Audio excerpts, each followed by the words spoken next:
Ada nggak sih hal yang lebih simpel tanpa harus kejar deadline? Kayak sekarang listrik padam, gue dengan mudah isi token di BNI Mobile Banking.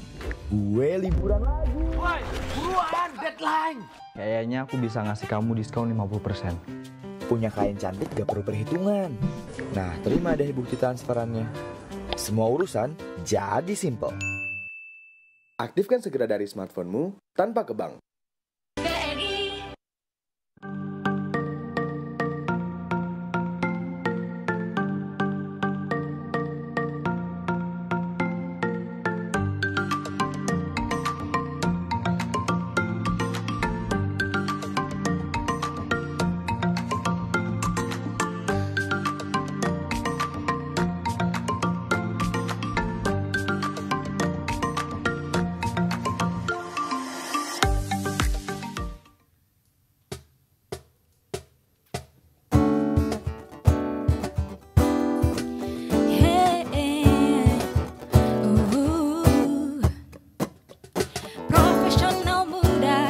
Berbagi cerita, jadi inspirasi untuk semua. Ragam kisah tentang menggapai cita-cita, berkarya hanya untuk Indonesia. Indonesia Muda Club, Indonesia Muda Club. Yang muda yang bicara, yang muda yang berkarya untuk Indonesia, hanya di Indonesia Muda Club. Ya, kawan-kawan, selamat datang di Indonesia Muda Club, para profesional muda BUMN. Kan kali ini kita cukup mengembirakan. Kenapa? Karena kita masuk ke studio barunya IMC, ya. Dan kita bekerja sama dengan UCTV. Jadi UCTV, teman-teman dari UCTV membantu kita dari Telkom. Ini adalah sinergi yang kita bangun. Bagaimana IMC yang tadinya berada di ruangan saya, dan sekarang kita di sebuah studio yang tidak jauh juga dari Kementerian BUMN. Dan kawan-kawan muda, kali ini kita akan banyak membahas hal-hal baru di Indonesia Muda Club, dan saya berharap nanti teman-teman bisa mendapatkan gambaran-gambaran bagaimana sih anak-anak muda di BUMN di luar negeri untuk berkarya bagi bangsa dan tetap bisa menjunjung atau juga membawa nama baik Indonesia dalam dunia bisnis BUMN di internasional. Profesional muda BUMN bisa apa? Aku siap untuk berinovasi. Aku bisa melawan arus untuk kebaikan bangsa. Aku bisa membuat perubahan. Aku bisa bekerja dengan jujur dan independen. Aku bisa memajukan bangsa dengan kreativitas. Kini saatnya profesional muda BUMN dan Indonesia mempunyai wadah untuk mengasah dan bertukar pikiran agar lebih kreatif, inovatif, dan solutif. Saksikan Indonesia Muda Club, diskusi cerdas dengan para profesional muda BUMN untuk Indonesia yang lebih baik. Ya, teman-teman, kita hari ini ada 4 narasumber yang menemani kita. Bisa saya kenalkan, yang pertama ada siapa? Ya, ada dari Telkomsel. Telkomsel adalah anak perusahaan Telkom yang memberikan layanan telekomunikasi di Timor Leste. Ada yang hadir, ada CEO-nya, masih muda, ada Yogi Rizkian. Kemudian ada juga teman kita dari BNI di Fajar Fidrianto di New York. Halo Fajar, selamat sore. Selamat sore Fajar. Oke, kemudian ada Yeni Wiska, ini ada dari Timah, ada di London. Ya, dari London. Kemudian juga yang keempat, narasumber kita ada Tumbur. Tumbur Butar-Butar, ini Wika. Tumbur ini ada, Tumbur, kau ada di mana? Oh iya, oke. Ini karena orang Medan, saya harus gaya orang Medan sama si Tumbur. Walaupun dia kuliah dari UGM, dia udah Jawa betul ini. Wajahnya wajah Batak tapi hatinya Jawa. Kalau Fajar dan Yogi ini kayak gaya anak ITB nih. Ya bener nggak, Jar? Nah, ini anak-anak ITB yang masuk BNI. Kalau di Telkomsel sih masih oke lah, dia kan di teknologi. Fajar ini dulu kuliah di farmasi, tiba-tiba di BNI. Saya bingung juga nih. Harusnya dia yang menemukan vaksin corona, harusnya Fajar ini. Tapi dia lebih banyak ngurusin duit daripada ngurusin vaksin. Dan kemudian ada Yeni dari Brawijaya ya? Yeni? Hah? Oh dari Ubaya, ya dari Ubaya. Dan sekarang di Timah ya, di Timah di London.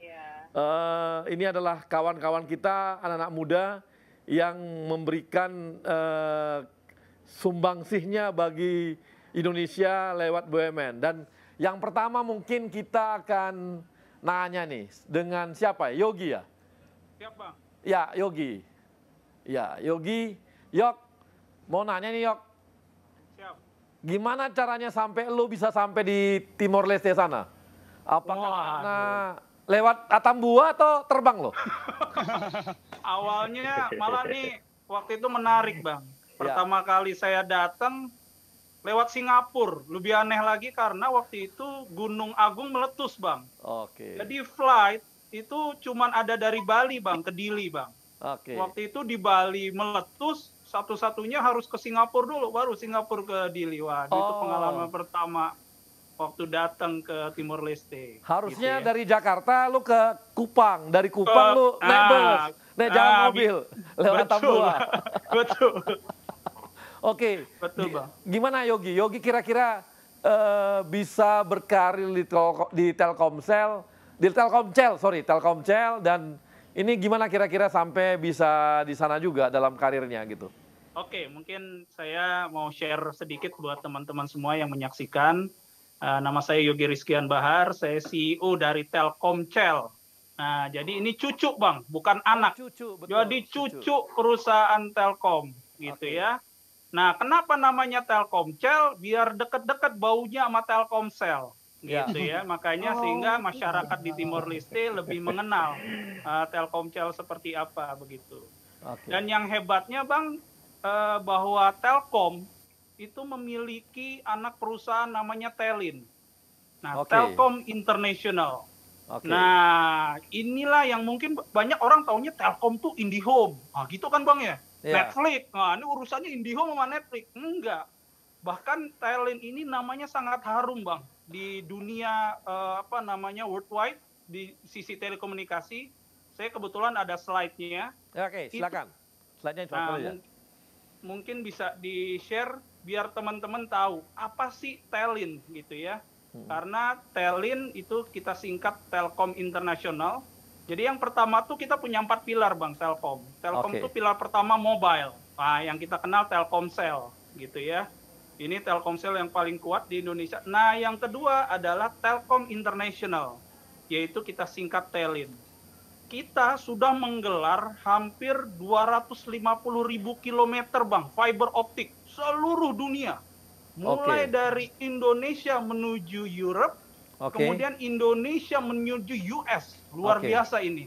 Bahkan ini 6 keliling bumi gitu. Jadi kita bukan kaleng-kaleng Bang, internal. Jadi kalau Bang Abang bilang go global, kita benar-benar go global. Dan kita punya 10 office, global office. Salah satunya di US. Nah, ini ketemu Mas Fajar nih. Tadi saya sempat tanya, Mas Fajar katanya di New York, Telin itu punya global office di LA Bang, di Los Angeles, California gitu ya, Mas Karisma. Kayaknya udah kontak-kontakan juga. Nah, salah satu global office yang lain adalah Timor Leste. Nah, kita membangun operator di sana. Nah, kalau di Timor Leste, pertanyaan kedua biasanya saya ditanya gini, Bang. Udah ketemu Raul Lemos sama Chris Dayanti belum? Wah, itu selalu itu, Bang. Pokoknya kalau udah Yogi, saya ingat betul tuh, kalau di Dili itu ada ini tempat, ya namanya siapa tadi namanya, cewek itu? Krisdayanti ya. Ini gua Nah, Krisdayanti, kalau artis bener, agak senior gua agak lupa memang namanya. Ya. Waduh. Nah, saya ingat benar, Krisdayanti ini punya satu toko jual pakaian di Betul, Bang. Atamor. Di Atamor, Inilah ya? adalah salah satu bagian dari kerjasama kita dengan Oke. Royal Lemas. Jadi kita juga bagaimana blend di local culture internal, kita juga memakai baju Thais, Bang. Oke. Jadi di sana itu Thais Timor sangat terkenal, dan kita agar blend kepada socio culture-nya, baju kita pun Thais, Bang. Nah, inilah bagian dari upaya bagaimana kita bisa blend di socio cultures di Timor Leste. Jadi saya tuh itinerary siap, biasanya kalau teman-teman ada yang datang ke Timor Leste, saya lewatin tuh Bang rumahnya, Bang. Ah, ini nih rumahnya. Rumahnya besar ya? Besar banget rumahnya. Ya lumayan lah, Bang. Lumayan ya. Gitu.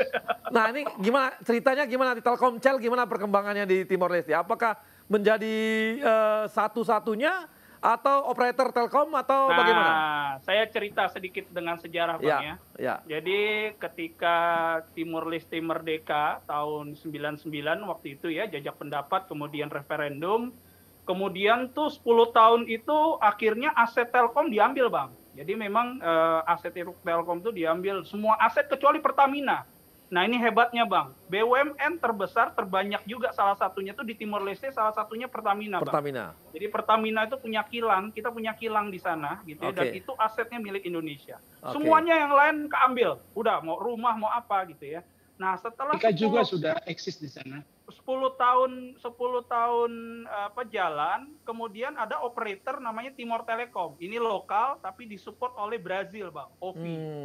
Harganya mahal banget. Wah, ini masyarakatnya protes bener-bener protes, masuk ke DPR-nya sana, akhirnya minta another operator harus masuk. Akhirnya Telkom berinvestasi di Timor Leste. Waktu itu BUMN-nya di root-nya Pak Dahlan Iskan, Bang. Ya, jadi di root-nya dan CEO-nya Pak Arif Yahya yang dulu sekarang ya sebelumnya Menteri Pariwisata gitu ya. Jadi beliau, dan waktu itu Prime Minister-nya Pak Sanana Gusmao. Akhirnya 2012 kita meresmikan Telkomsel. Jadi udah jalan 8 tahun, Bang. Dan alhamdulillah growth-nya luar biasa, Bang. Berapa pelanggan kita? Berapa ini ya? Dari pelanggan berapa? Pangsa pasar kita berapa? Marketnya berapa nih? Siap, kita share juga. silakan. Jumlah penduduk, seru nih. Jumlah penduduk cuman 1,2 juta, Bang. Lebih kecil dibanding Bekasi. Gitu ya.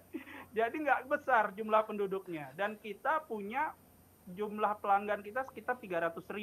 Jadi memang ya karena memang tadi kita berawal masuknya memang telat gitu ya, karena memang dulu nggak boleh dibuka gitu ya. Nah sekarang kita ini menuju juara 1, Bang. Tinggal doakan aja nih, mudah-mudahan kita the best operator in Timor Leste gitu ya, dan growth kita luar biasa.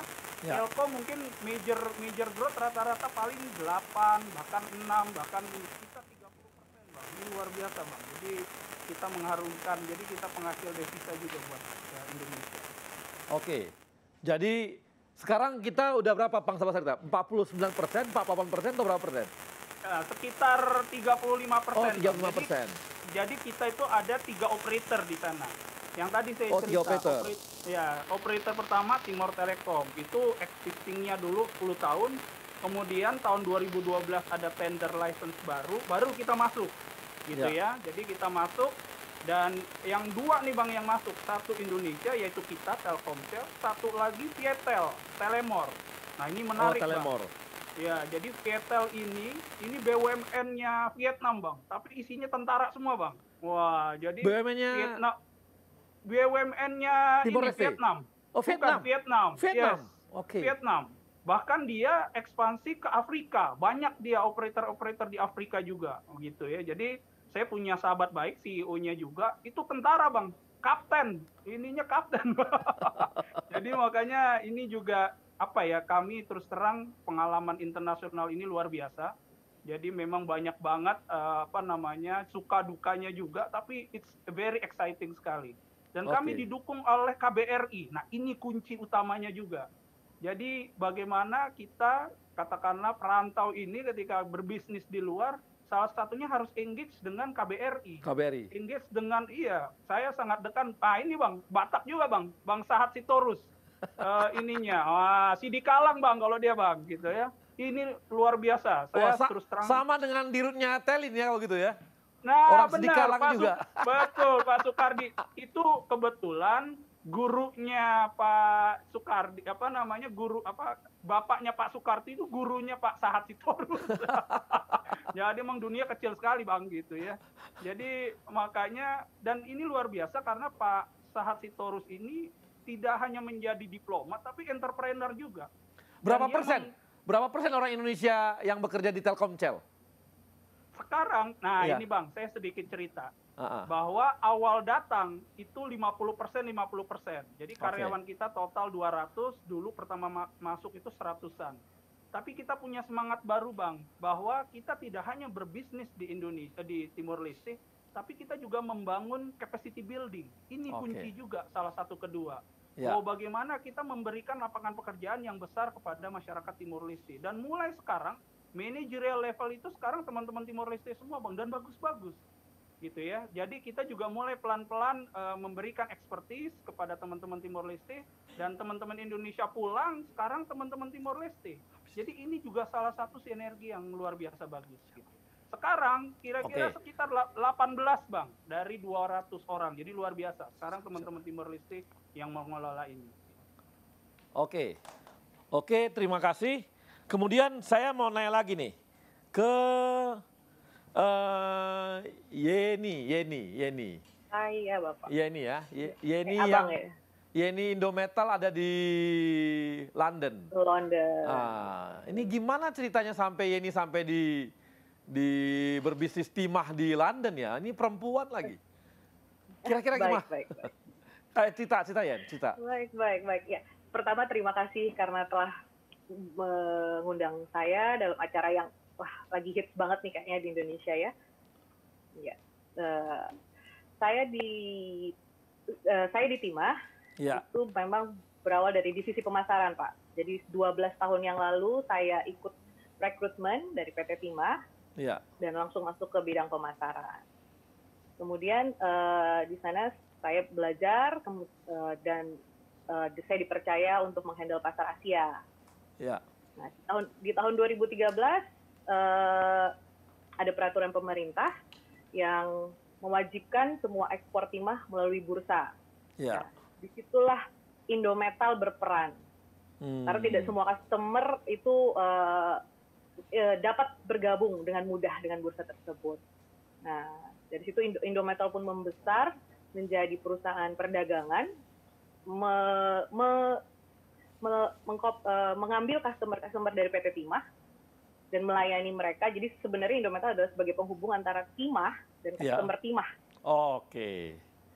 Gitu. Nah itu jualannya gimana? Ketengan, retail, jual-jual ke rumah-rumah atau gimana nih? Nah jualan kita per kontainer di sini. Oke, nggak jualnya kemana? Cari customer-nya gimana nih? Cari customer-nya, customer kami itu ya kita B2B di sini. Oke, B2B. Ya, customer B2B. Customer kami adalah produsen. Produsen solder, produsen tin chemical, dan produsen tin plate. Jadi di sini ya pendekatannya B2B selling di sini. Jadi memang untuk Indonesia, untuk Timah itu memang di luar negeri London yang memang megang untuk semua atau bagaimana? Untuk saat ini ya. Untuk saat ini yang memegang ekspor, pasar ekspornya Timah dari PT Timah sendiri adalah di London handle-nya, dari Asia sampai ke Amerika. Nah ini kan Timah ini kan sebenarnya di Indonesia, di dunia PT Timah termasuk yang terbesar di dunia kan penghasilnya, produsennya. Betul, tahun 2019 nomor 1 di dunia. Nomor 1 di dunia. Berarti harga ditentukan oleh PT Timah dong atau gimana? Oh, kebetulan tidak Pak. Kebetulan tidak. Jadi tetap market ya, tetap bursa juga ya? Antar bursa juga, kemudian untuk end user mereka lebih prefer tetap dengan harga London Metal Exchange. Kalau gitu marketnya kita tidak hanya di Inggris dong atau Eropa, tapi juga ke Amerika dan sebagainya? Betul. Kebetulan sebenarnya yang pasar paling besar adalah di Asia. Di Asia. Untuk saat ini, namun kita mulai berkembang di Eropa dan Amerika. Nah Ini di sana pekerjanya berapa orang nih orang Indonesia kita untuk nangani ini? Dari PT Timah sendiri ada 4 orang. Ya. Lokal staff yang juga orang Indonesia ada 4 orang juga. Jadi total 8 orang. Nah, oke. Nah, jadi saya mau nanya lagi nih dengan Yuni nih. Ini Yeni, aduh tuh kamu kita belum lama kenal aja saya kadang-kadang lupa gitu. Wah, tidak apa-apa, Bang. Oke, nah Yen, saya mau nanya nih. Ini pertumbuhan kita, market kita Timah di internasional ini gimana sekarang perkembangannya? Untuk internasional, khususnya yang ditangani oleh teman-teman di London. Ya, perkembangan saat ini cukup bagus, tetap bagus. Namun ya seperti yang mungkin dialami oleh semua negara saat ini, yaitu pandemi ya Pak ya. Pandemi ya, pengaruh betul ya? Ada pengaruhnya tentunya, terutama di bidang elektronik. Kita di sana kan, kita sebenarnya itu masih jauh ya, jadi kalau elektronik terganggu, seperti perusahaan handphone itu turun pendapatan 5%, kami akan terganggu di kemudian harinya. Oke. Otomotif juga menurun, kami juga akan pasti terganggu di kemudian harinya. Oke. Jadi sangat pengaruh dia ya terhadap di corona. Saat ini coronanya cukup mempengaruhi bisnisnya Indometal kalau gitu ya? Ya, dari sisi harga juga cukup berpengaruh, Pak. Oke. Nah, di luar negeri sendiri gimana untuk kan beda nih gaya di Indonesia sama di Amerika ini, bisa kasih masukan nggak untuk teman-teman di sini gitu? Ya, kebetulan tidak hanya ya, setiap negara itu setiap customer tuh ada beda-beda tipenya lah ya. Oke. Pasti ada bedanya dengan perusahaan dari Jepang, dari India ataupun dari Amerika tuh beda. Kalau dengan Jepang itu benar-benar semua teliti. Negosiasi itu bisa sampai berbulan-bulan, sampai 3 bulan, 4 bulan. Itu semua tuh detail. Kalau Amerika quick dan gentleman agreement-nya harus dipegang teguh, Pak. Jadi kita kalau tidak boleh berjanji nih kalau dengan orang-orang Amerika dan Eropa. Oke. Terima kasih ya ini buat kawan-kawan kita akan kembali lagi setelah yang satu ini. Silakan.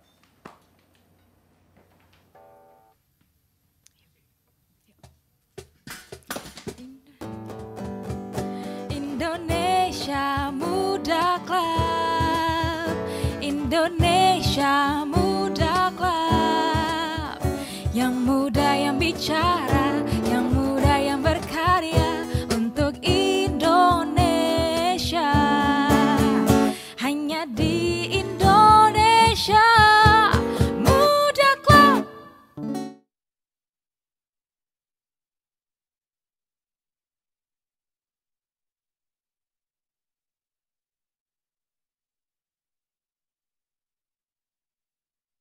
Indonesia, sebagai salah satu negara dengan pertumbuhan ekonomi yang menjanjikan, memiliki tantangan besar untuk meningkatkan pemerataan pertumbuhan ekonomi dan kesejahteraan masyarakatnya.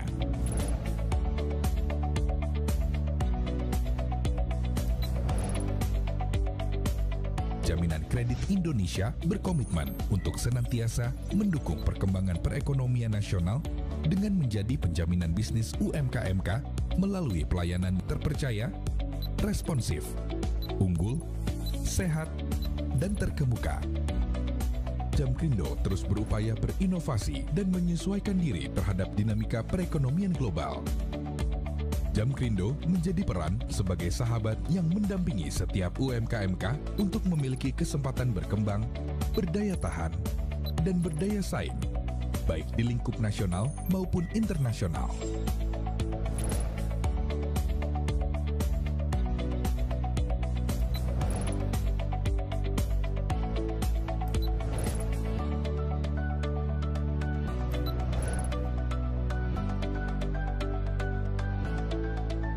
Dalam menjalankan core bisnisnya, Jamkrindo sebagai perusahaan penjaminan menghubungkan perbankan dan non-perbankan sebagai penerima jaminan, serta nasabah sebagai pihak terjamin.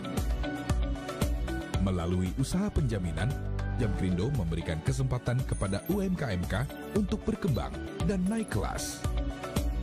Seiring dengan pertumbuhan industri keuangan syariah, Jamkrindo menghadirkan Jamkrindo Syariah guna menjamin pembiayaan syariah dari perbankan atau lembaga pembiayaan non-bank syariah. Melalui jaringan dan layanan yang tersebar di seluruh Indonesia, Jamkrindo telah bekerja sama dengan mitra, baik bank maupun non-bank.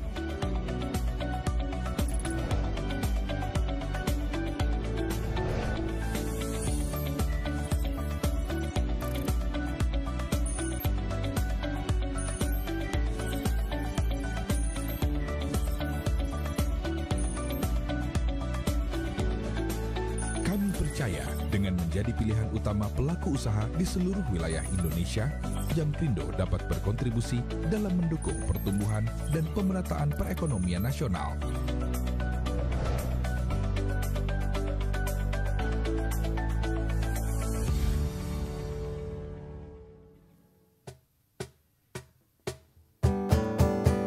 Indonesia Muda Club, Indonesia Muda Club, yang muda yang bicara, yang muda yang berkarya untuk Indonesia. Hanya di Indonesia Muda Club. Terima kasih. Kita kembali lagi teman-teman profesional muda. Dan kali ini kita akan bertanya lebih lanjut kepada kawan kita yang ada di BNI ya. Kita lihat nih, kita cek.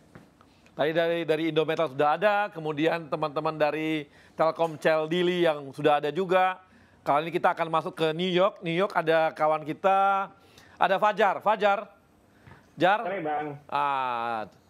Asik ini. Kau di Amerika tapi kayak di Tebet kulit nih kantornya. Hanya ada pelang aja BNI gitu loh.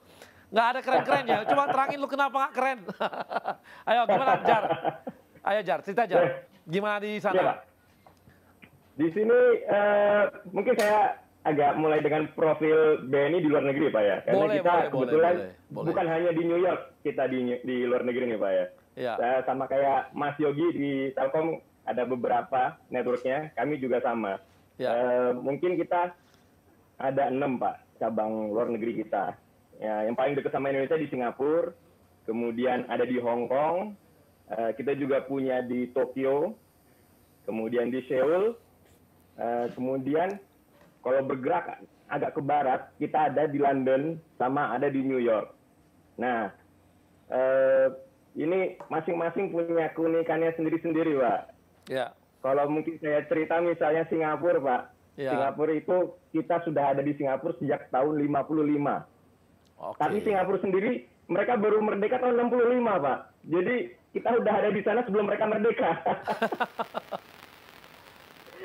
Nah, kita itu memang kalau ngelihat histori BNI, Pak, kita itu tahun 46 pada saat didirikan, itu fungsi awal kita justru bukan commercial bank kayak sekarang Pak. Kita fungsi awalnya itu central bank.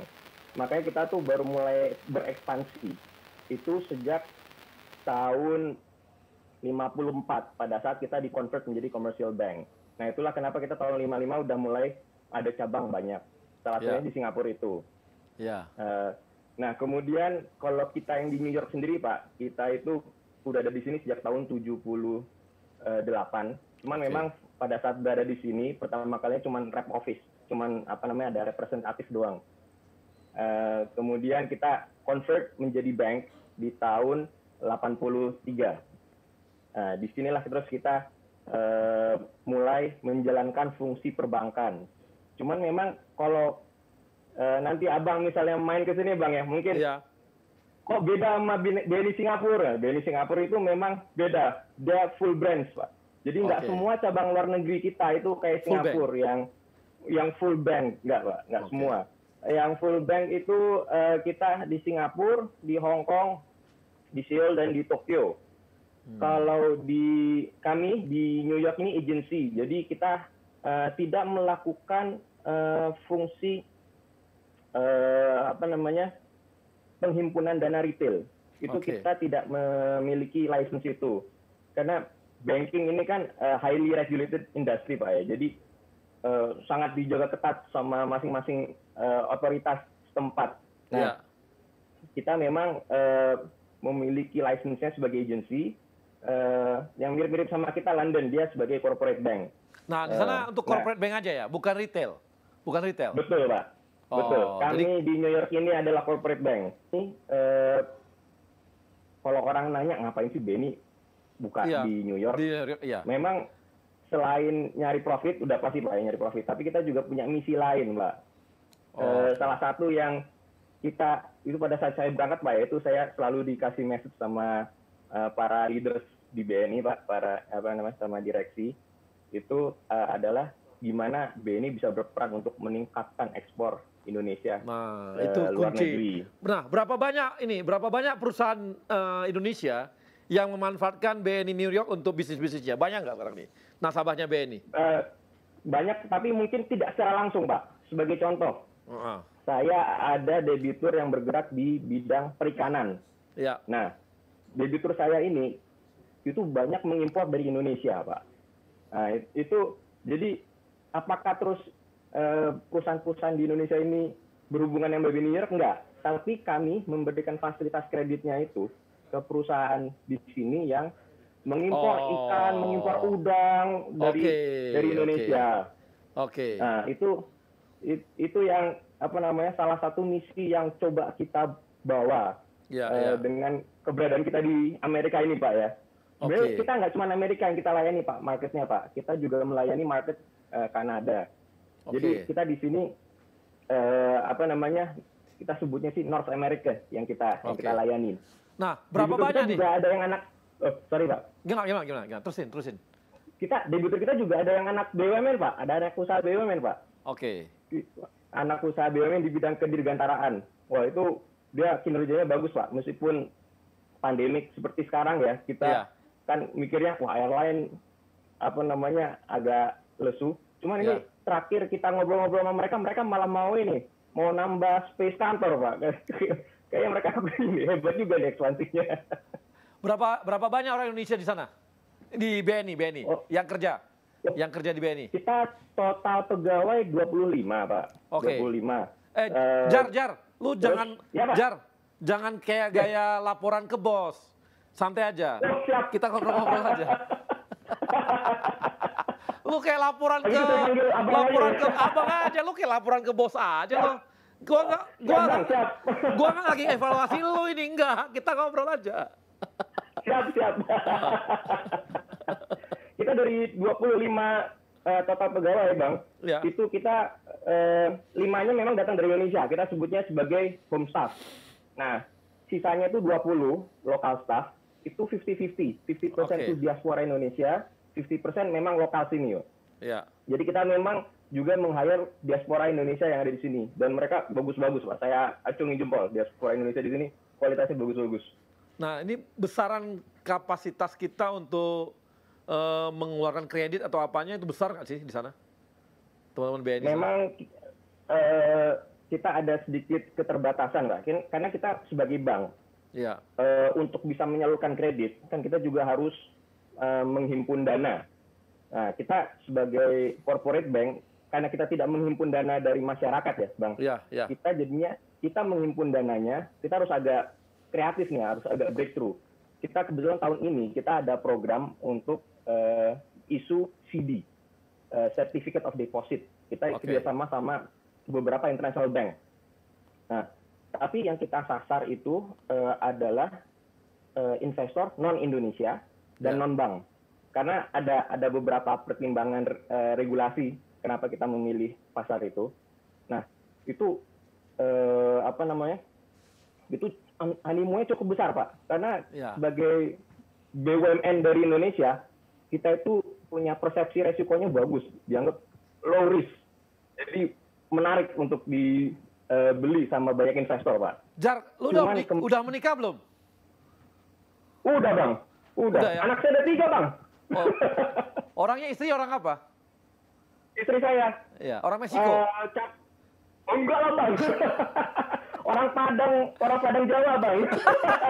Gua kira lu udah cari jodoh di Amerika aja, cari orang Meksiko, enggak ya? Waduh, enggak lah, Bang. Saya masih selera lokal, Bang. Ternyata lu ini ya, tinggal di luar negeri tapi selera masih lokal ya? Iya Bang. Jadi kesukaan lo ternyata masih rendang Padang kalau gitu. Ya, yang paling sering makan Indomie di sini Bang. jadi kembali ke cerita yang CD itu ya Bang ya. Iya, oke. Memang nggak, Jar, nanti kita ngobrol lagi Jar. Saya mau ke teman kamu. Siapa? Butar-butar. Mana Butar-butar? Ada Tumbur. Gur. Ya. Ini Wika mana, Bur? Wika di mana nih? Di Alger. Jadi proyeknya kebetulan di Alger Pak ini, Wika luar. Jadi kau jangan panggil Bapak. Nanti kau kayak laporan ke bosmu aja lagi nanti. Iya. Oke Bang.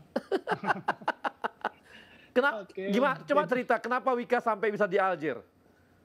Ya, jadi sebelumnya mohon maaf ya Bang ini nanti karena sinyalnya ini saya udah cari yang paling bagus ini. Jadi ya kami mengerti memang di Alger tuh sinyal jelek karena Telkomsel belum masuk.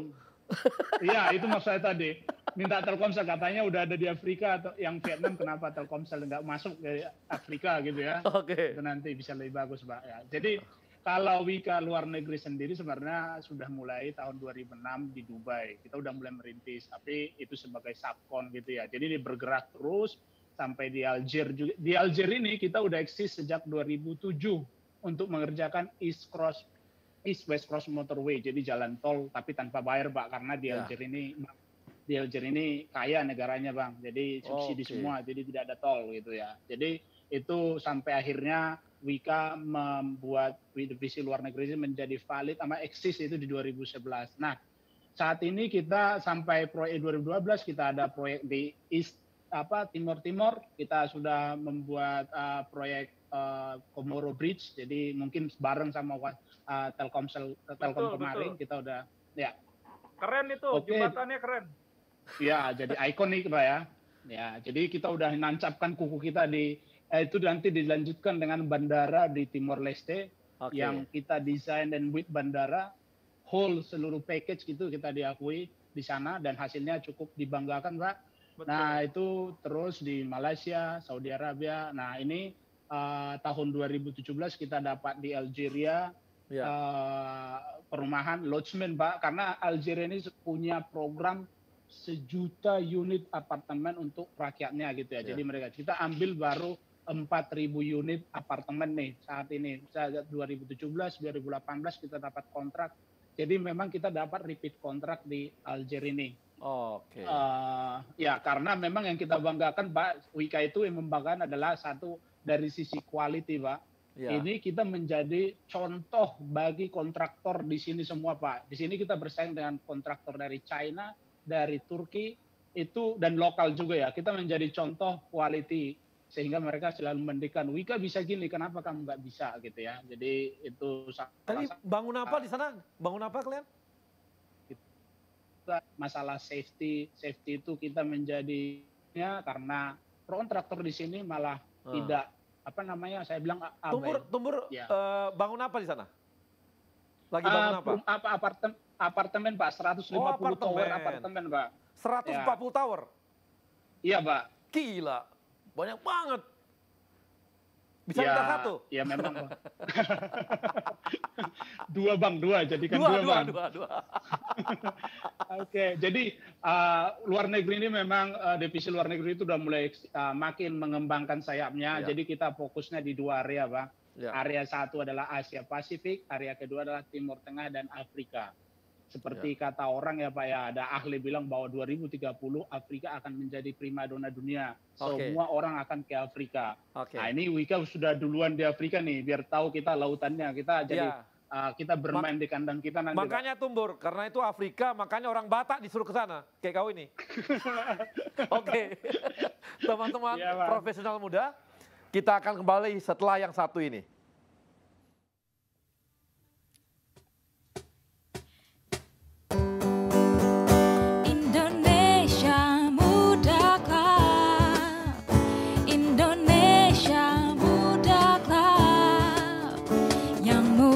Bicara yang muda yang berkarya untuk Indonesia,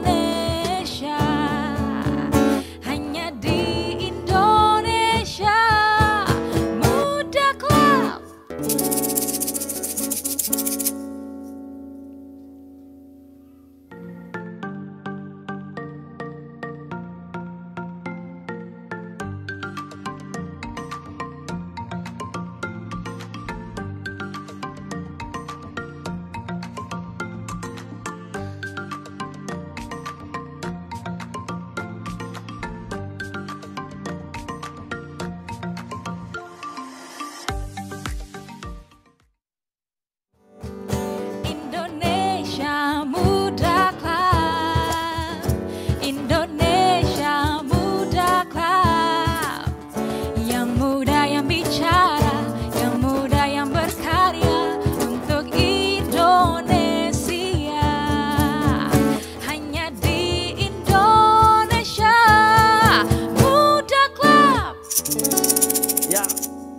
Profesional Muda BUMN, kita kembali lagi dan kita mau nanya nih sama teman-teman, gimana sih cara mereka merekrut karyawan?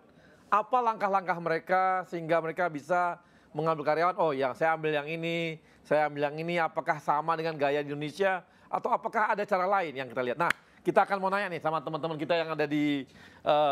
Nah, saya mau nanya pertama ini dengan Telkomcel, gimana nih, Riz? Yogi itu gimana kira-kira, Yok? Lu cara lu rekrut orang gimana di sana? Apakah karena ini kan beda budayanya, apalagi Timor Leste nih, lain betul nih. Apakah ada paksaan dari pemerintah harus ambil yang seperti ini gitu? Gimana? Sebenarnya tidak. Jadi memang ada aturan bahwa harus menggunakan ini lokal. Itu wajib lah ya. Tentu kita berbisnis di Timor Leste tentunya harus merekrut lokal. Dan kami juga merekrut orang-orang yang terbaik, Bang. Artinya orang-orang lokal yang terbaik gitu ya di Timor Leste.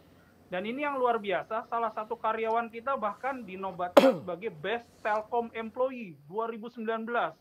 Ini baru pertama kali dalam sejarah malah orang Timor Leste menjadi Best Employee-nya Telkom gitu ya. Itu terbukti bahwa kita merekrut orang-orang yang bagus di Timor Leste dan kalah bersaing gitu ya. Kita juga tanamkan culture-nya Telkom, bahwa kita punya core values, kita tanamkan itu juga, Bang. Jadi memang saya mau nanya nih, sebentar, ini kepada teman-teman di Jasara Harja, terima kasih yang sudah nobar.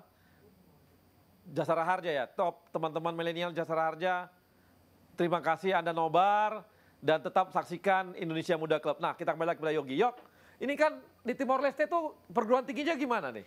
Dulu kan mereka sangat tergantung Indonesia nih. Nah, apakah SDM-nya bagus-bagus nggak atau gimana? Ya memang secara head to head ya, kalau memang dibandingkan oleh Indonesia tentu Indonesia masih jauh lebih baik. Tapi mereka punya kayak UI, Bang. UI-nya itu namanya UNTL, University National of Timor Leste. Dan rektornya dengan saya, Profesor Francisco itu sangat dekat dengan kita, bahkan kita bikin semacam e-library, aplikasi, Bang. Jadi seluruh bukunya Timor Leste itu kita bikinin aplikasinya, udah nggak perlu beli buku lagi. Jadi mahasiswa di sana 3.000 orang itu menggunakan aplikasinya kita. Akhirnya semua mahasiswanya pakai Telkomcel, Bang. Ini sejarah juga. Jadi memang kita pendekatannya seperti itu, kita jual digital solution. Dan kita beberapa rekrut juga karyawan kita dari UNTL. Nah, saya mau nanya sama Tumbur nih, Bur, di Aljazair tuh gimana orang-orangnya? Apakah kalibernya sama Indonesia atau kita kalah kaliber nih, Tumbur?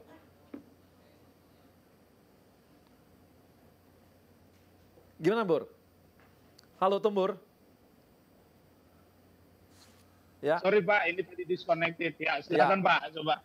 Ya, Bur, merekrut orang-orang di sana bagaimana di teman-teman Wika? Apakah banyak direkrut? Apa pinter-pinter nggak orang teknik sipilnya atau gimana? Jadi memang khusus untuk proyek ini ada dua jenis tenaga ya Pak. Kalau tenaga kerja lapangan ya memang lokal pasti Pak, dan juga sebagian kita bawa dari Indonesia, Dubang, Duta Bangsa waktu itu ya Pak, untuk memastikan yang terbaik gitu ya.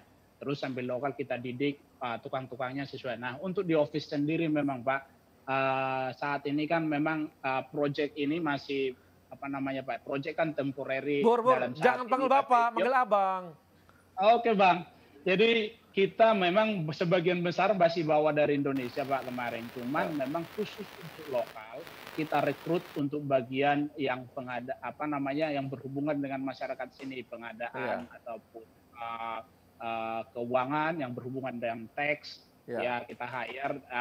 Yang untuk engineer juga kita hire untuk karena ini ada pekerjaan desain juga, jadi untuk yang berhubungan dengan code atau regulasi dari Aljazair sendiri gitu Pak. Tapi memang porsinya masih cukup sedikit Pak untuk yang dari lokal. Nah ini kita dari Indonesia yang kita bawa, tapi sama aja. Tapi seperti yang Bapak bilang, Abang tadi bilang, gimana caranya kita membujuk mereka, karena khusus untuk Aljazair ini kan bagi Indonesia masih dunia ketiga mungkin gitu Bang. Siapa sih yang mau ke sana gitu, tapi kita kasih tantangan terhadap teman-teman itu, ayo ini petualangan baru bagimu gitu ya Pak ya. Jadi kita kasih tantangan itu dan kesempatan-kesempatan untuk terbuka yang terbuka luas. Misalnya nih yang muda-muda di Indonesia dia belum menjabat tingkatan yang lebih tinggi. Di sana kita kasih tingkatan yang lebih tinggi. Ayo kamu bisa nggak dengan posisi ini, buktikan gitu ya. Jadi gitu Pak. Bur, aku mau nanya, kenapa kau bisa sampai sana, Bur? Kenapa kau yang dipilih? Emang kau jago? Ya. Ini susah sinyal dia. Jadi harus bilang apa lagi, Bang? Iya, jadi memang kalau saya sendiri, Bang, sudah pengalaman dulu di Aceh pada saat Bang, tsunami. Iya.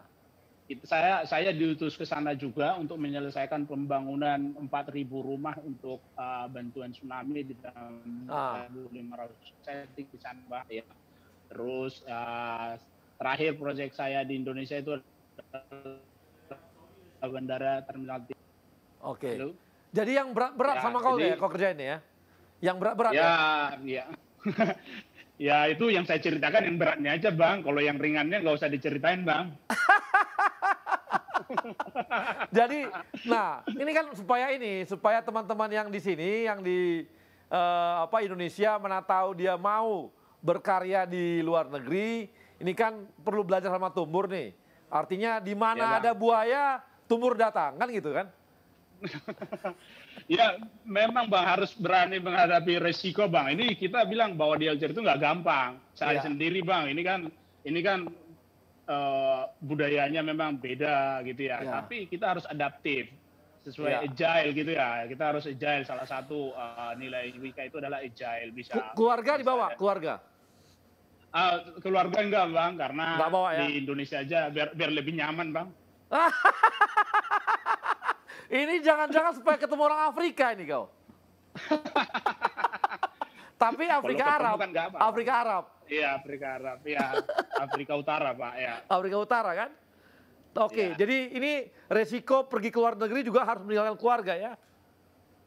Justru harus ini, Bang, memang satu tantangannya keluarga dan kita harus mendapat restu dari keluarga dan wah, ini sinyal memang kalau jelek di Aljazair. Nanti kita yang di sini malah nggak bisa kerja. Jadi salah satu memang dukungan dari keluarga harus full gitu, Bang. Oke, makasih Tumbur, memang sinyalmu jangan jelek. Mudah-mudahan Telkomsel secepatnya ke sana.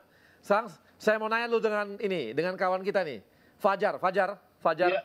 Jar, ini gimana cara tips kamu atau kenapa sampai bisa kamu yang dipilih oleh BNI ke luar negeri? Apakah direktur BNI abangmu atau siapa? Jadi memang gini ya, Bang ya, kebutuhan posisinya ya di New York itu macam-macam. Kita kan ada yang membidangi treasury, ada yang membidangi FI, financial institution, ada yang membidangi kredit. Nah itu makanya ada juga yang IT, Bang. Dari Indonesia kita juga ada home staff yang ini IT. Jadi memang di bidang-bidang itu memang dipilih teman-teman yang memiliki karakteristik yang quote unquote cocok untuk ditempatkan di luar negeri. Karena bagaimanapun juga. Jangan. Coba apa itu quote unquote cocok di luar negeri? Maksudnya apa itu? Nomor satu, Bang. Nomor satu adalah karakter, Bang. Karakter itu dalam artian karena ini kulturnya kan beda di sini, Bang ya. Di sini ini orang kalau debat keras, Bang. Tapi selesai keluar ruang rapat, no hard feeling. Kita hahi, makan-makan lagi, ngopi-ngopi bareng lagi. Nah, itu kalau mental yang, agak baper gitu ya? Iya, baper aja. Itu benar, bahasanya pas itu, Bang, baper. Itu begitu dihajar dengan argumen yang keras, terus keluar ruang rapat, ngambek. Wah, itu susah, Bang. Susah untuk bisa beradaptasi dengan kondisi di luar negeri. Itu nomor satu, Bang. Yang nomor dua yang pasti juga harus luas, Bang. Karena di sini kan bergaulnya bukan hanya dengan kalangan bisnismen, Bang.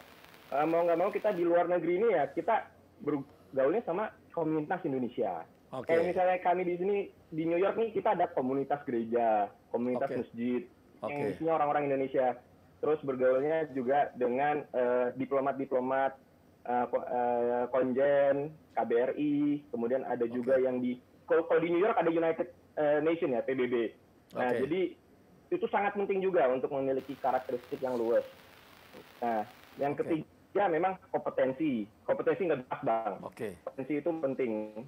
Karena kita jumlah orangnya sedikit, itu satu orang harus bisa ngerti banyak hal. Jar. Lebih gitu, Bang. Jar, tapi intinya karena kau anak ITB aja makanya bisa keluar negeri gitu? Ampun, Bang. Enggak. Anak tadi si Tumbur itu anak UGM bisa juga keluar negeri. Jangan terlalu bangga juga kau.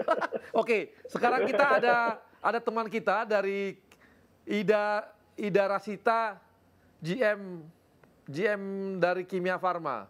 Silakan. Mana? Iya, Bang. Halo Ida. Tadi aku kira cewek, ternyata cowok. Namanya Ida. Pasti gitu, Bang. Orangnya kayaknya cewek, Bang. Nah, Ida di Kimia Farma, Kimia Farma mana nih? Ini saya di Kimia Farma Dawa, Bang. Anak perusahaan Kimia Farma di Arab Saudi. Arab Saudi. Kenapa Arab Saudi, yes. Kenapa Kimia Farma bisa di Arab Saudi? Ngapain? Iya. Kau jual apa di sana? Bukan jual bukan jual obat kuat, Bang. Tenang aja, Bang. Jadi ini rencana ceritanya bahwa Kimia Farma ingin melakukan ekspansi bisnis ke luar negeri, Bang. Sebelumnya Kimia Farma udah punya bisnis secara trading, ekspor barang. Sekarang ingin membawa entitas bisnisnya keluar. Kenapa Arab Saudi? Di sini kita ada 2 market yang kita sasar, Bang. Kalau healthcare, satu adalah market sendiri Arab Saudi. Yang kedua, Bang, yang juga ternyata sangat menggiurkan adalah secara bisnis market haji dan umroh, Bang. Ini market yang tidak pernah berhenti bergulir, dan di dalam ini ada warga Indonesia juga yang setiap tahunnya selalu nomor 1 di dalam hal haji dan umroh, Bang. Jadi kita masuk ke Indonesia, kita masuk ke Arab Saudi, kita coba grab market di sana. Kita sekaligus hadir untuk warga negara Indonesia yang ada di sana, Bang. Jadi Kimia Farma retail juga sana, retail. Jual retail juga. Bang. Yes, kita di sini ngelola dua bisnis utama, satu wholesale, trading, obat-obatan, kesehatan. Kedua adalah retail. Kita membuka mengelola apotek Kimia Farma Arab Saudi.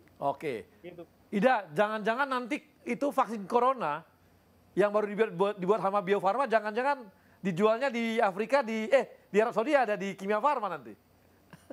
Kayaknya sih kalau untuk itu Pak Honesti udah punya jalur sendiri, Bang. Dia udah ada. Tapi yang pasti kalau barang-barang yang di luar vaksin yang sifatnya adalah produk BUMN, kita di sini siap sebagai ini, Bang, sebagai bagian dari supply chain-nya kita lah di sini. Supply chain-nya. Yes, of course. Ida, saya mau tanya, kenapa sampai bisa kau sampai di Arab Saudi? Kenapa bisa sampai di Arab Saudi? Apa ceritanya? Istrimu orang Arab? Oh enggak, Bang. Istriku orang Palembang, Bang. Orang Palembang. Oke, dah. Kau bisa sampai di sana, dah? Kau bisa sampai di Arab Saudi? Ini kayaknya nyambung dengan ceritanya tadi Bang Yogi nih, Bang. Jadi pertama kali aku terekspos masalah dunia internasional itu ketika handle Timor Leste, Bang. Tahun 2012 Kimia Farma punya B2B G2G bisnis dengan Timor Leste. Kita supply obat-obatan ke sana, Bang. Aku jadi macam project leader di sana.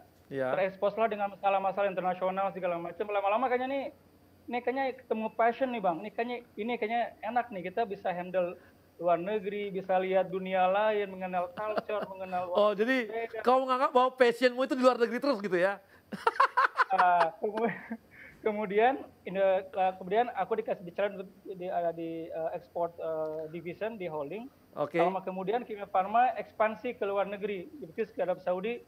Ketika manajemen memberikan challenge, ya why not, Bang? Mungkin ini bagian dari passion, diambil. Jadi sekarang perkembangannya udah berapa lama nih di Arab Saudi? Perkembangannya penjualan bagaimana? Dan corona ini gimana? Berkurang nggak atau turun nggak? Gimana? Iya, Bang. Jadi ini kita di sini sejak 2018, Bang. 2018. Kita sekarang sudah punya 19 apotek, Bang. Kimia Farma Dawa. 19 apotek? Yes. Kita sekarang masuk dulu di Western area, Bang. Yaitu di area Madinah, Makkah, Jeddah, Taif. Ini kalau kita bagi inilah daerah-daerah yang bagian yang didatangi oleh para peziarah sepanjang tahun, Bang. Inilah market itu, kantong uang tuh di sini bergulirnya. Kemudian kita juga punya distribution center di Jeddah dan di Mekah. Jadi kita masuk di sisi western area, belum masuk ke Riyadh, belum masuk ke daerah eastern, ke Dammam yang kota-kota tempat minyak itu di kilang-kilang minyak. Kita masuk dulu di ada western area, Bang. Okay. Kemudian masalah bisnis corona, yes, of course ini juga ngehit banyak bisnis di sini. Tapi sebagaimana juga yang lain, selaku talent-talent yang relatif muda lah, Bang, kita selalu mencari opportunities dalam hal di tengah-tengah difficulties. Yeah. Selalu ketemu nih, Bang. Bahkan ternyata bagi beberapa hal, bagi dunia kesehatan, corona adalah seperti blessing in disguise. Yeah. Really, Bang. Orang lain collapse, kita bisa jualan masker, jualan hand sanitizer, jualan multivitamin. Yeah. Justru kita punya peluang yang ada di sana. Tapi kan menurun haji dan yang umroh dari Indonesia. Betul. Nah, betul, ini Bang. Pengaruh nggak? Ini juga sangat pengaruh karena Saudi ini ternyata secara ekonomi ziarah ini merupakan bagian dari backbone. Bahkan di tahun 2030 mereka ingin haji dan umroh sebagai backbone utama, Bang. Mereka sadar sekarang minyak udah habis, akan ditinggalkan.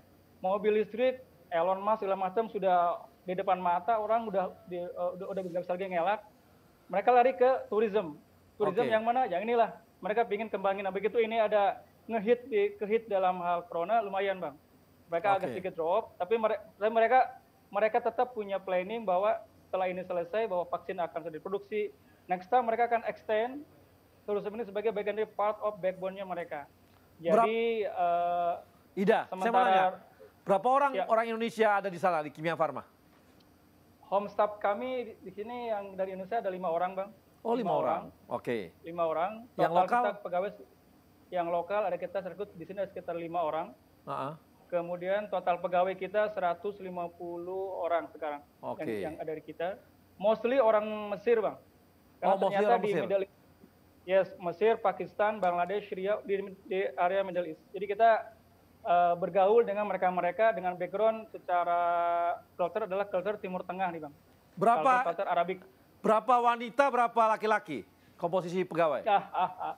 Ini dia yang kok langsung ketawa nih? Agak menarik nih, Bang. Jadi aku yakin lah kawan-kawan juga di negara lain punya yang namanya country specific ya, Bang. Bagaimana mereka punya spesifikasi. Nah, Saudi ini baru 2018 mereka ngasih space buat para wanita, Bang. Sebelumnya mereka tidak boleh untuk tampil di dalam perusahaan. Baru 2018 mereka ngasih peluang bisa drive sendiri, bisa bekerja. Sebenarnya ini kita masih totally 100% laki-laki, Bang. Oke. Kita sedang berusaha mendatangkan yang perempuan karena bagian dari juga insentif bagi kita juga nantinya. Oke, gitu, Ida. Bang. Kita akan sambung lagi setelah nanti setelah yang segmen berikutnya. Dan profesional muda kita akan kembali lagi setelah yang satu ini. Indonesia Muda Club, Indonesia Muda Club, yeah. Yang muda yang bicara, yang muda yang berkarya untuk Indonesia. Hanya di Indonesia Muda Club.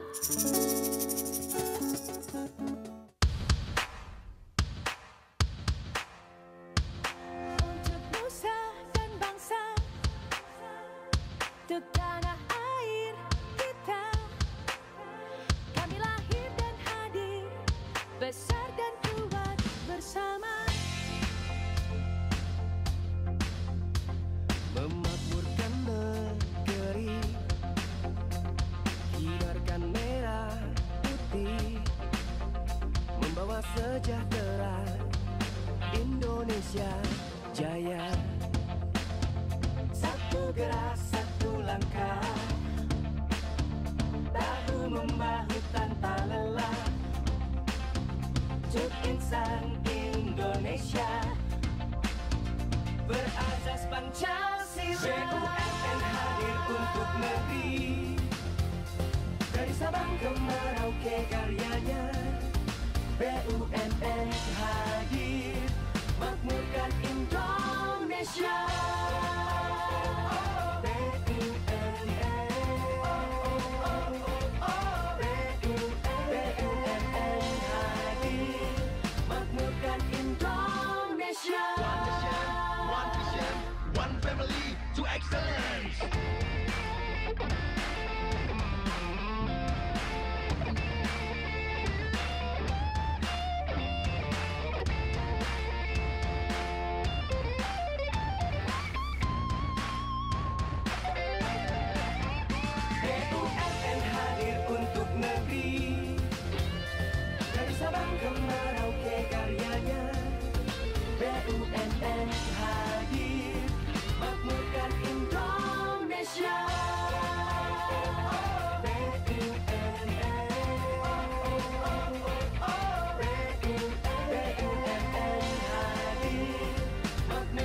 untuk tanah air kita. Kami lahir dan hadir, besar dan kuat bersama. Memakmurkan negeri, kibarkan merah putih, membawa sejahtera, Indonesia jaya. Satu gerak, satu langkah, bahu membahu tanpa lelah. Indonesia Muda Club, Indonesia Muda Club, yang muda yang bicara, yang muda yang berkarya untuk Indonesia. Hanya di Indonesia Muda Club.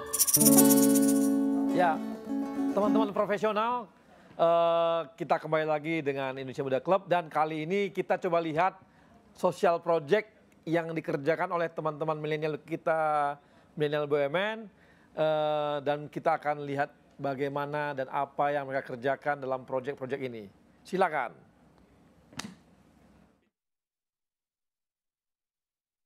Halo Sobat BUMN, perkenalkan aku Wanda, aku Nadia, kami dari Bank Mandiri. Kami lagi perjalanan ke SDS, Budi Karsa, Teladan. Perjalanan kami sekitar 70 km. Dan ini emang benar-benar dikelilingin tebu semua ya. Ikutin terus perjalanan kami ya.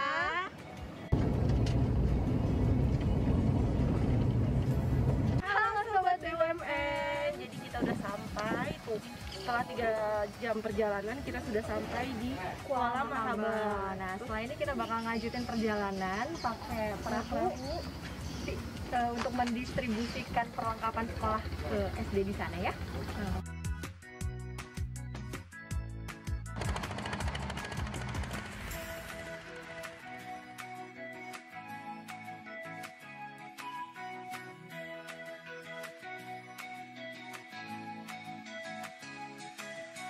Ya, buka mata, balik kanan, balik badannya, dilihat tasnya, dibuka tasnya. Seneng nggak? Ayo coba buka, ada apa di dalam? Nanti plastiknya jangan buang sembarangan ya. Dan ada matanya. Iya.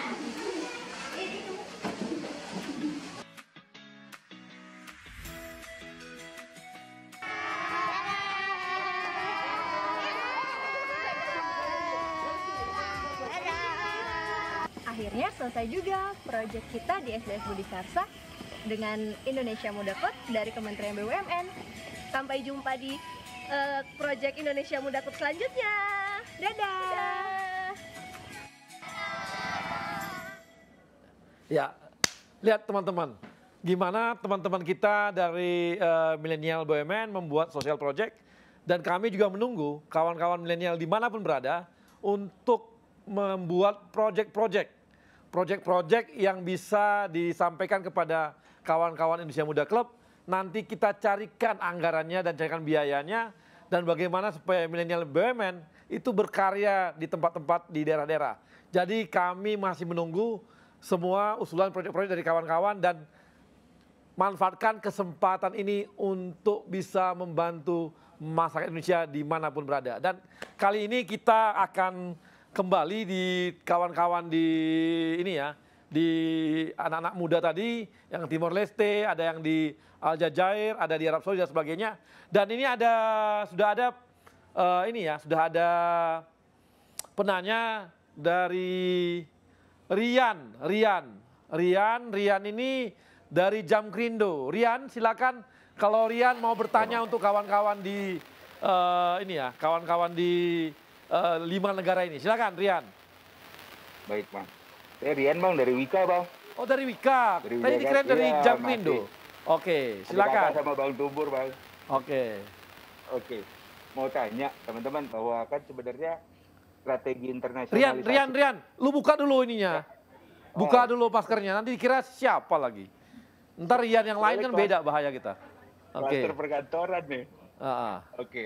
Jadi kan strategi internasionalisasi ini pastinya merupakan satu rencana strategis dari sebuah perusahaan gitu ya. Dan pengen tahu sih market selection ini menjadi, biasanya kalau strategi internasionalisasi itu kan selalu market selectionnya nggak boleh sampai salah.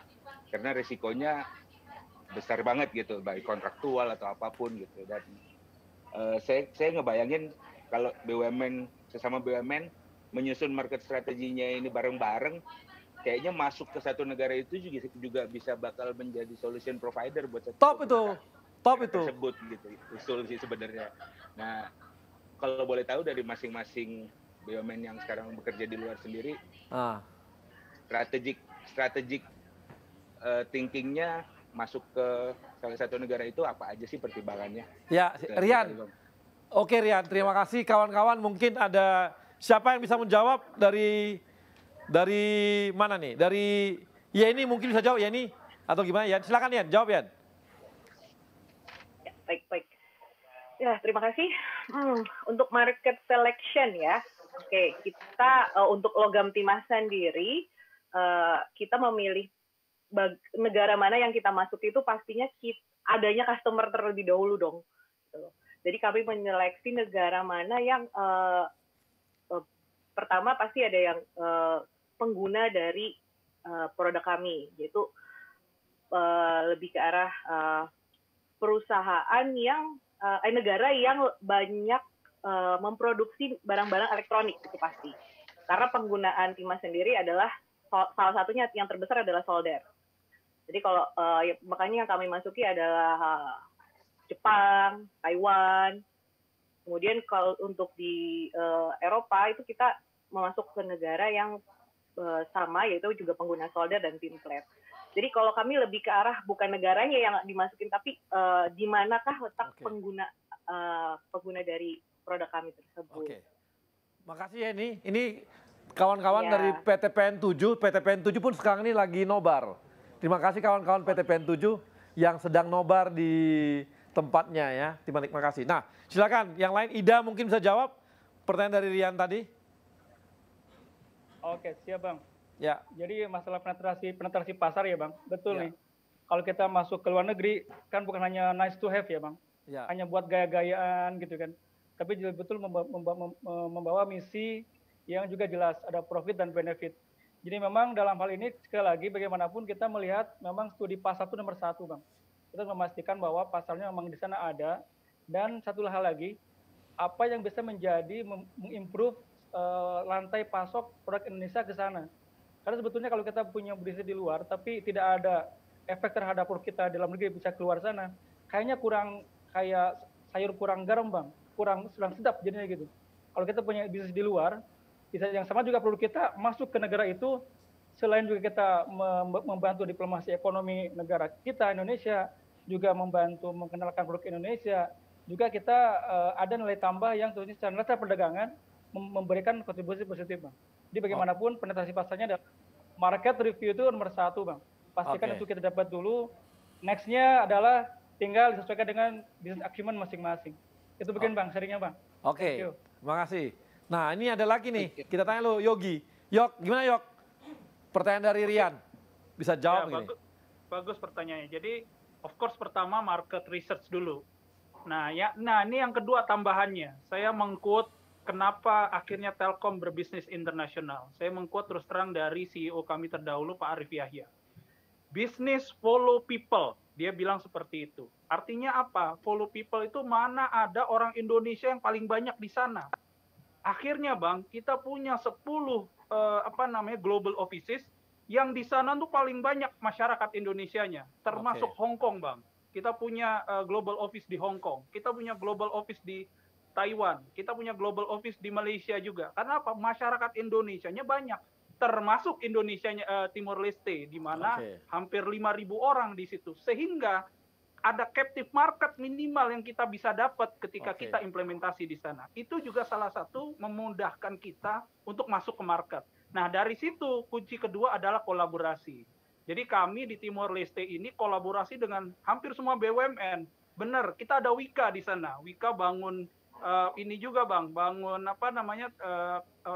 menara terbang. Ini ya, airport. Bagus sekali di Okusi. Pakai Bandara, internetnya apa? Telkomsel bang, pasti bang. Pakai internetnya ya Telkomsel kan gitu.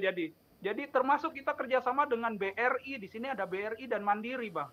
Jadi kita punya e-wallet dan kita nanti banknya memakai BRI dan Mandiri. Jadi ini yang kolaborasi. Dan jangan lupa pakai link aja. Nah di sana nggak ada link aja bang. Belum ada link aja. Kita buat bang, udah kita buat. Namanya Tipe. Namanya Tipe, Timor Pay. Jadi Timor ini Pay. nanti ya inilah nanti jadi e-walletnya, mudah-mudahan ini menjadi e-walletnya Timor Leste. Baru launching bang, 2 bulan yang lalu. Oke, terima kasih Yogi. Nah ini kan kelihatan ya bahwa ternyata kawan-kawan ini untuk pertama sekali mereka ambil captive marketnya. Captive marketnya siapa? Ya orang Indonesia. Kalau tadi Kimia Farma lihat bahwa banyak haji, banyak umroh, ya ada umroh itu adalah orang Indonesia, maka yang diambil captive marketnya adalah orang Indonesia. Mungkin BNI pun demikian. Yeni agak berbeda. Yeni kan dia kalau bermainnya ini ya, ada yang memang dia bulk lah, besar banget. Ya komoditi jadi lain, bukan retail. Oke, ini ada pertanyaan dari kita, ada Tami dari Jamkrindo. Silakan Tami, mau bertanya sama siapa? Selamat sore. Sore. Ya, saya Tami dari Jamkrindo. Izin bertanya dengan Pak Ida. Ya. Ya, saya ingin bertanya terkait apa saja sih tantangan dalam melakukan penetrasi pasar internasional dan bagaimana sih strategi perusahaan untuk peningkatan pasar internasional tersebut. Terima kasih. Silakan Ida. Ida ditanya detail nih. Ida kau ditanya karena kau ganteng mungkin. Kau pakai jambang, pakai bulu-bulu gitu. Langsung Tami tertarik sama kau. Kan sesuai kearifan lokal bang, sesuai kearifan lokal, harus menyesuaikan. Ya, makasih Mbak Tami ya, atau Dek Tami, saya nggak tahu nih, mungkin Dek Tami aja deh, biar lebih akrab.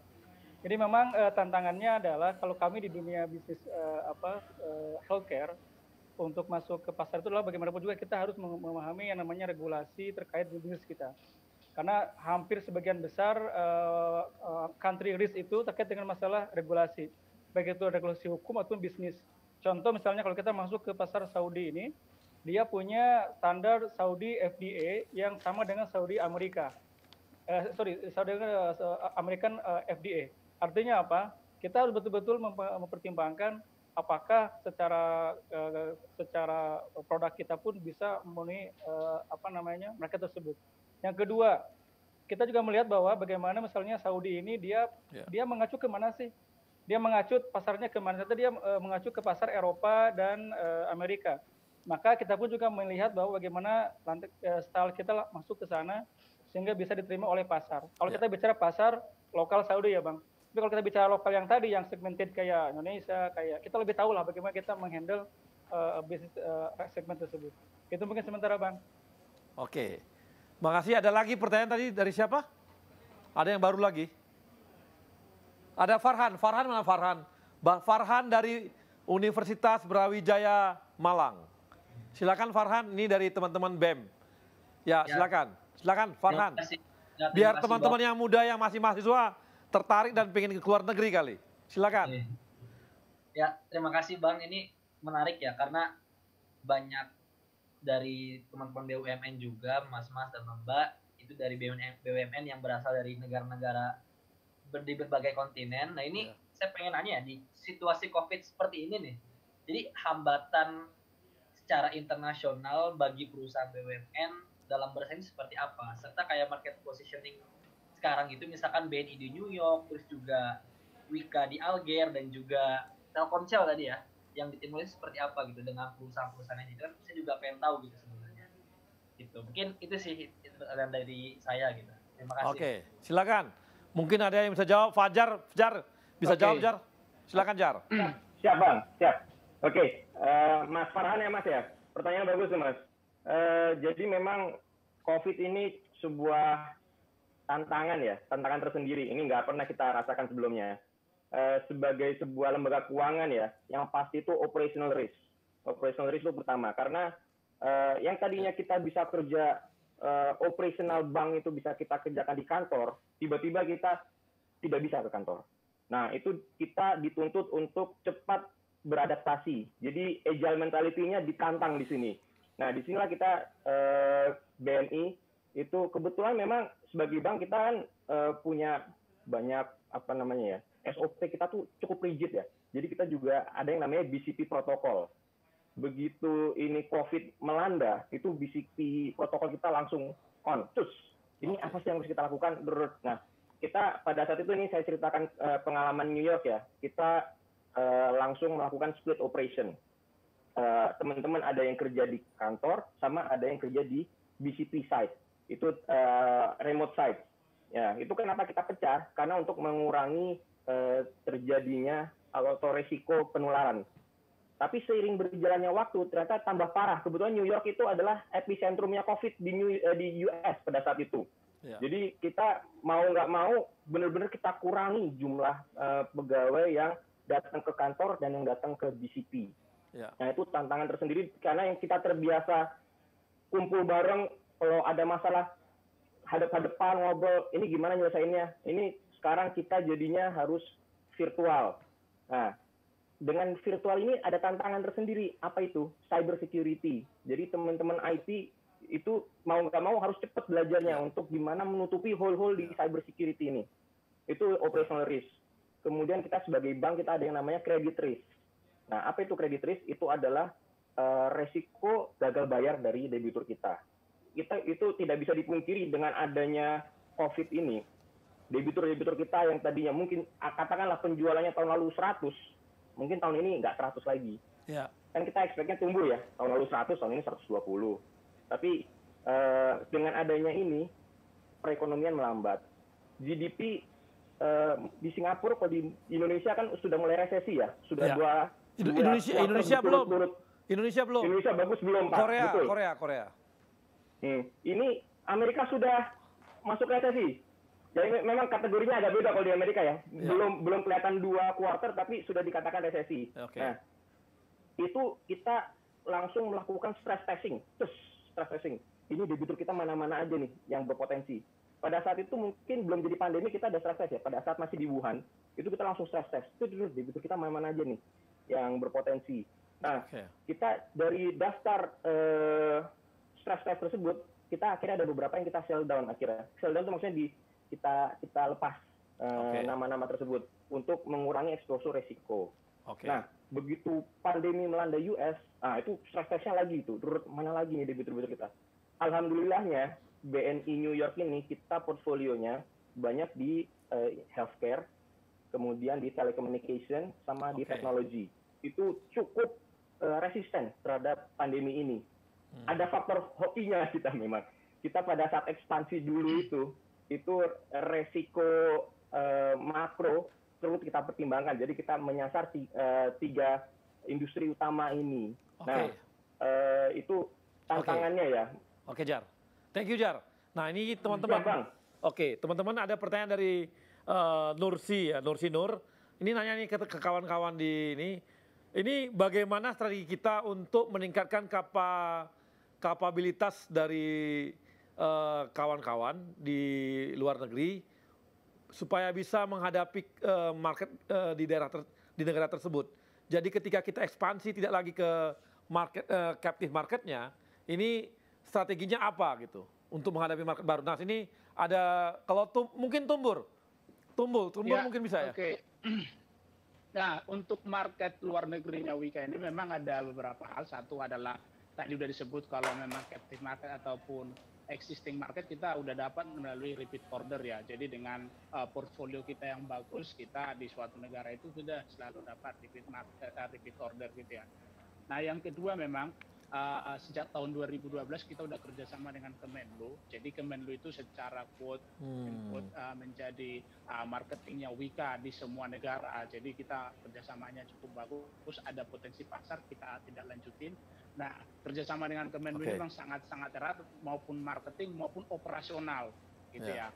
Nah, yang ketiga untuk marketnya bisa di-create dari Indonesia sendiri. Beberapa BUMN kerjasama. Ya seperti misalnya kita udah bersama dengan Angkasa Pura II mau mengoperasikan bandara di Afrika misalnya, atau Inka mau membuat KAI kereta di Afrika, kita nanti konstruktornya kita, membangun bandaranya kita maupun investasi seperti itu. Nah, itu kita meng-create sendiri. Nanti secara bilateral negara itu akan mengasih garansi, bagaimana negara itu mengasih garansi ke proyek-proyek tersebut. Nah, itu bisa membuat kita lebih aman investasi maupun proyek kita gitu, Bang. Oke, makasih Tumbur. Nah, saya mau tanya sama kawan-kawan, apakah di tempat kawan-kawan masing-masing, negara masing-masing, itu ada nggak jaringan atau tempat ngumpul-ngumpulnya teman-teman BUMN? Misalnya dengan BRI, dengan Mandiri, atau kalau gitu, atau yang lain. Ada nggak tempat ngumpul-ngumpulnya?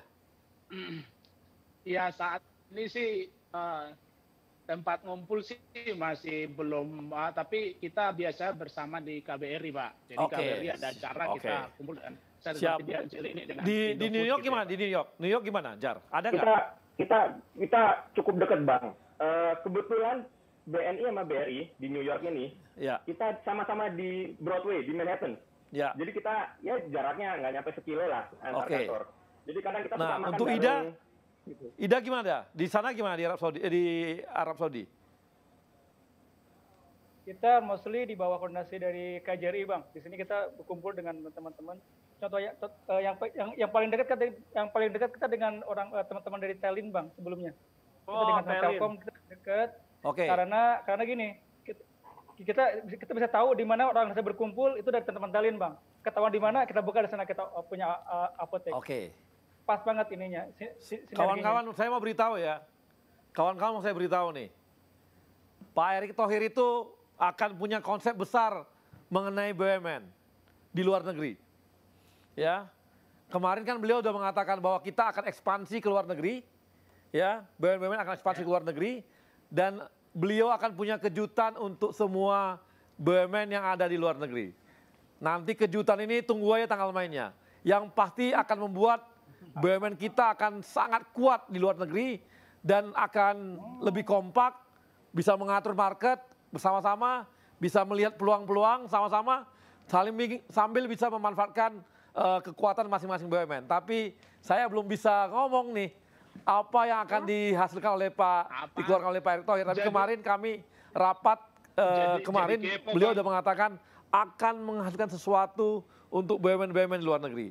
Kita akan tunggu nanti dan teman-teman profesional muda, terima kasih karena Anda sudah menonton acara kita, sudah mendengarkan apa yang telah disampaikan oleh kawan-kawan dari luar negeri, bagaimana peluang-peluang di sana, bagaimana langkah-langkah mereka, bagaimana market yang mereka buka, kemudian juga bagaimana mereka menghadapi budaya dan juga market yang ada, dan yang pasti mereka tetap berusaha untuk memperkuat Indonesia semakin global dalam hal ini adalah produk-produknya. Jadi kawan-kawan, terima kasih atas perhatiannya untuk hari ini dan kita akan kembali lagi di Indonesia Muda Club episode mendatang. Tapi sebelumnya saya juga berikan terima kasih kepada sponsor yang sudah mensponsori acara Indonesia Muda Club, kawan-kawan dari Jamkrindo, kawan-kawan dari BNI, dan kawan-kawan dari PLN. Terima kasih. Sampai ketemu lagi.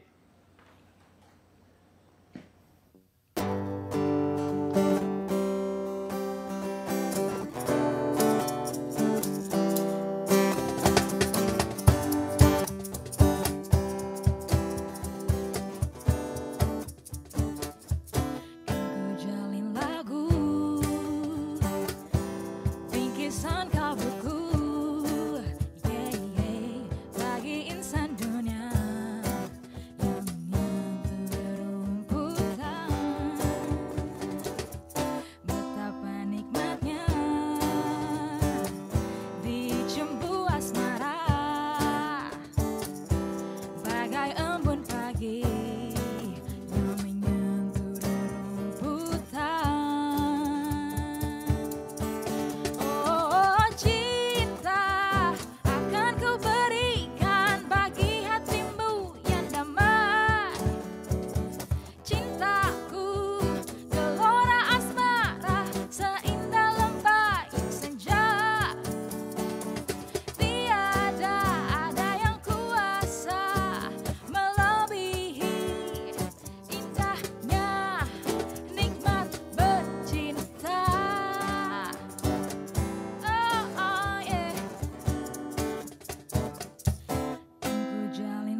Ada nggak sih hal yang lebih simpel tanpa harus kejar deadline? Kayak sekarang listrik padam, gue dengan mudah isi token di BNI Mobile Banking. Gue liburan lagi. Woi, buruan, deadline. Kayaknya aku bisa ngasih kamu diskon 50%. Punya klien cantik gak perlu perhitungan. Nah, terima deh bukti transferannya. Semua urusan jadi simple. Aktifkan segera dari smartphone-mu tanpa ke bank.